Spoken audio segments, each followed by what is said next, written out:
ഞാൻ പള്ളിക്കത്തോട് സി ആണെന്ന് അറിയാമോ? അറിയാം. ഇത് കഞ്ചാവാണെന്നും ഇത് മയക്കുമരുന്ന് ഇനത്തിൽപ്പെട്ട് സർക്കാർ നിരോധിച്ചിരിക്കുവാണെന്നും അറിയാമോ? അതും അറിയാം. അത് എന്ന് നിരോധിച്ച്, ആര് നിരോധിച്ച്, കേരളത്തിലെപ്പം നിരോധിച്ചെന്ന് എല്ലാം അറിയാം. അതിനെപ്പറ്റി അറിയാം. ഇത് ഈ പറയുന്ന സംഭവം മയക്കുമരുന്ന് വെച്ചിട്ട് കേരളം മുഴുവൻ ഡ്രഗ്സിന് അഡിക്റ്റ് ആയിട്ടുള്ള ഒരു കൂട്ടം ആൾക്കാരാണെന്നുള്ളതിനെ പറ്റി അറിയാമോ? അതല്ല, എന്നെ ഒരു കൂട്ടം ആൾക്കാര് എന്നെ സാറിന് ഇപ്പൊ ഒരു പഞ്ചായത്തിൽ 1000 പേരുണ്ടെങ്കിൽ അതിലൊരു 10 പേരെ കഞ്ചാവ് അടിക്കുന്നുള്ളൂ. പക്ഷെ ഈ 1900 പേരും മദ്യം അടിക്കുന്നത്. അപ്പൊ ഒരു സ്ഥലത്ത് പ്രശ്നം നടന്നു കഴിഞ്ഞാൽ ഏറ്റവും കൂടുതൽ പ്രശ്നം ഉണ്ടാക്കുന്ന മദ്യം കൊണ്ടല്ലേ. പക്ഷെ പിടിക്കുമ്പോൾ ജനങ്ങൾ പറയുന്ന ഉണ്ടാക്കുന്നതാണ് കഞ്ചാവ്.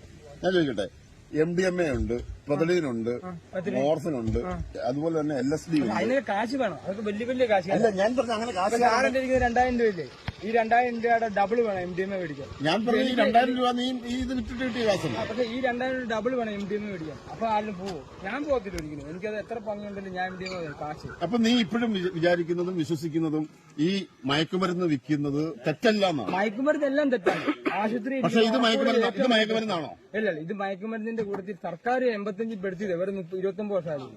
ഇത് മയക്കുമരുന്നല്ല, കഞ്ചാവ് മയക്കുമരുന്നല്ല. 39 വർഷമായിരുന്നു. കഞ്ചാവ് മയക്കുമരുന്നല്ല. മയക്കുമരുന്ന് സർക്കാർ പെടുത്തിയതാ.